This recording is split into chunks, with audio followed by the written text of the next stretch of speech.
Hello everyone, welcome to Off-Stream Chronicles.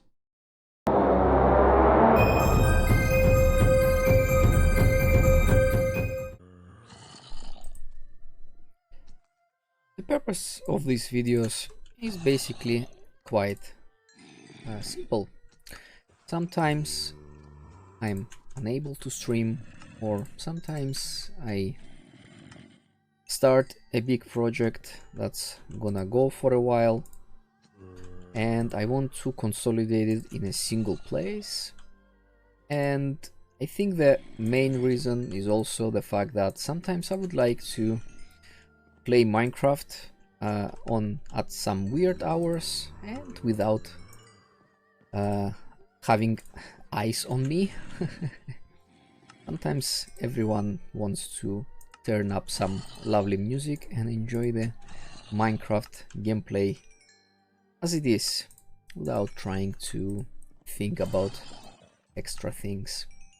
So in today's episode, I am planning on making very nice things to the mushroom cow farm.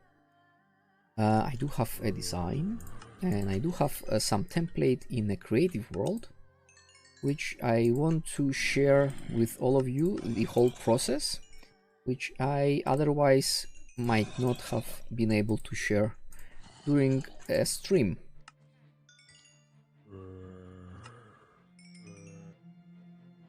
Welcome to my creative world, where I do all the preparations before I start big builds.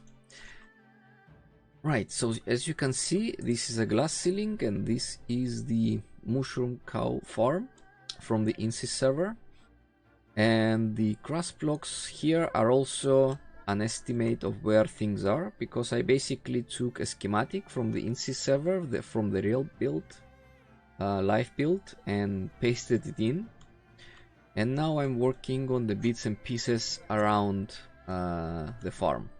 So the idea here is to make these spiral staircases going all around the cow farm. And the idea is basically to make the surroundings of the farm pretty, because as you remember, just having dug up 2x2 chunks ain't exactly pretty, and I like making my farms look pretty. So this is what I am quite satisfied with the design,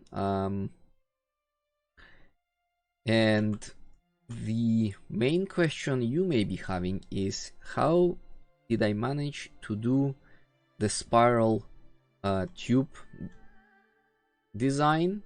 And I think it's easier to show you my whole process. Welcome to a web-based utility called Tinkercad, which I am using for years to do some basic shapes in Minecraft. So here we have our not so basic shape, but it's combined. If I ungroup it, it has multiple shapes inside. So this is a tube, and these are two spirals, which you can get basically from here. They are, there they go, featured, I think. Yeah.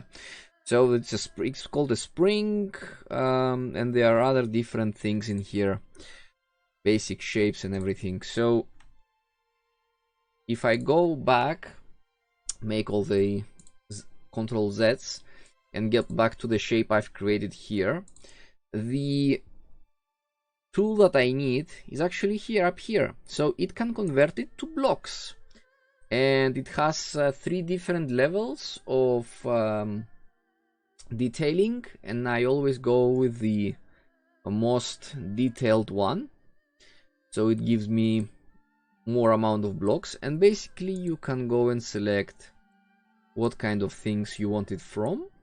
Unfortunately, it doesn't give you any lines, so counting the blocks is a little bit not so intuitive, but you can get through this. And then if you go to export, you can export it in a .schematic file, which is readable by Matica. And if you can get this into your world, in creative at least, with Matica, everything from there becomes very easy. And coming back to Minecraft, using Matica and everything, I have to enable Matica pack. I don't want this enabled anymore, so I can turn it off. And then I can go and make a new placement. Basically, if I stand on something and press Ctrl S, I need a new selection. I'm not sure what this is. New selection. Mooshroom spiral. Yeah, there we go. Let's do this. It gives you a new selection. One of the blocks is red and the other one is blue, and basically those are the two corners. And if you go and select with Control mouse scroll the correct thing, like area selection, and then use Alt mouse scroll, you can extend these boundaries. I usually go with a more this kind of selection. I know people sometimes use I think it's called easy selection or something, but I prefer using the mouse scroll. It's kind of more intuitive for me. And then if I go and click middle mouse here, I can work with this one. So two selection are working independently. Well, not two selections, it's the two blocks working independently of each other. I just need to check that everything is closely inbound. I also gonna yes, let's do I need these blocks included? It's easy to have them included anyway. Let me go and select this one again, so you can just middle click on it. There we go, it's now selected. And if I go down here, I just need to polish the bottom selection a little bit. So I want only these ones included, and be careful not to click with things. If you click, there we go, now those are selected. If I go back to the selection menus, I have this thing selected, and if I go configure, I can save the schematic, Mooshroom spiral. Let's call it insist Mooshroom spiral, and save schematic. Save schematic, there we go.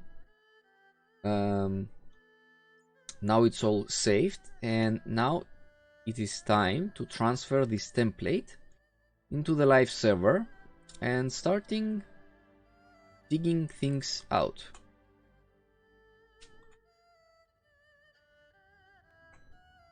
Hello there, live server. I am here where the mushroom farm is, basically.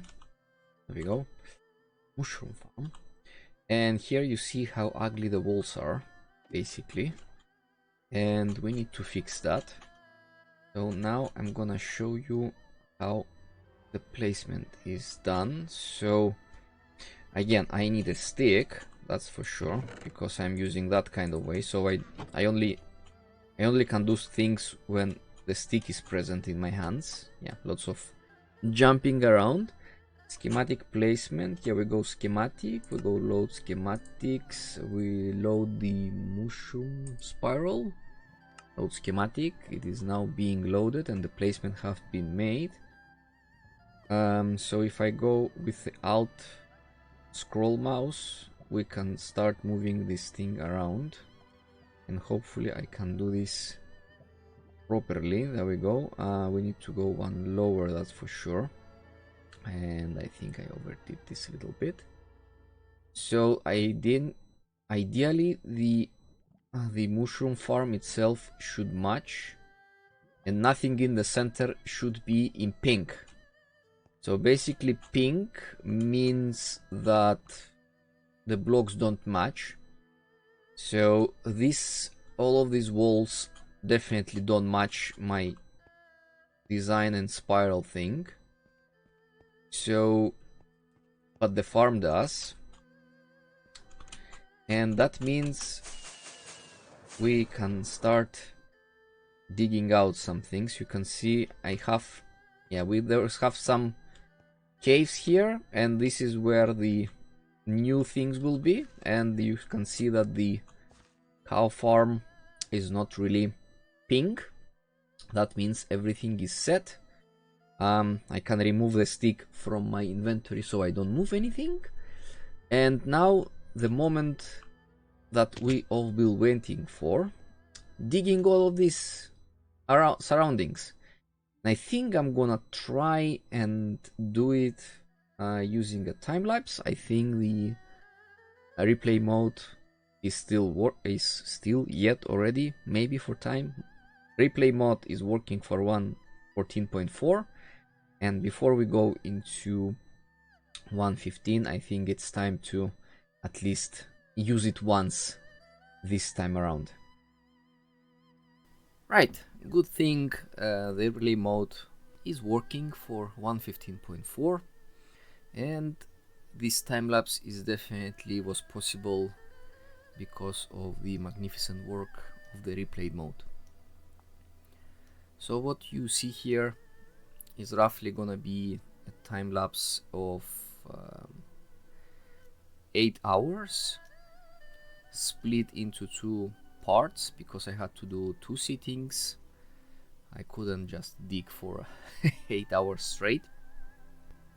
I've started from the top going down, and I've been removing levels by 4 blocks height. It's not exactly digging, if you ask me. I would say it's more of a carving, because what you do not see on the time lapse is the actual schematic from Matica, which I had constantly on, and which was showing me what to dig out and what to leave in. And a lot of times I had to dig extra blocks out because the schematic I've made was purely out of stone blocks, and I wasn't leaving any andesite, dirt or granite in the final thing, so it would match with the schematic I was having. One of the small buggy things that I've noticed with replay mode for 1.14.4 after making the rendering of the time lapses is you see sometimes the bats are stationary. I'm afraid that's something with the inside replay mode just bugging the entities.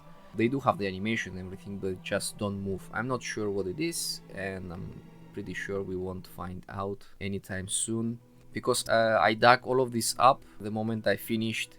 The server went into update, so the server is by the end of this time lapse is in 1.15.2, and as far as I know the replay mode is not available for 1.15 yet.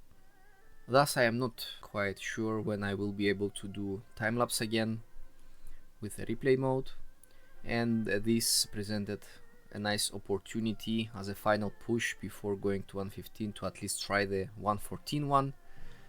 And I'm pretty happy with how this turned out. In my opinion, you can clearly see all the work being put in on a short amount of time. For you, for me it was, as I said, significant amount of time digging out the blocks and replacing the ones that didn't match the design. All in all, having seen the final product before rendering and editing the time-lapse, I can for sure say that this place got significantly better. Despite this all being stone, simple stone, the spiral adds something more to the mushroom farm that wasn't there before. And this Mooshroom Island, being our spawn island, definitely required some more effort, and this is the result of it.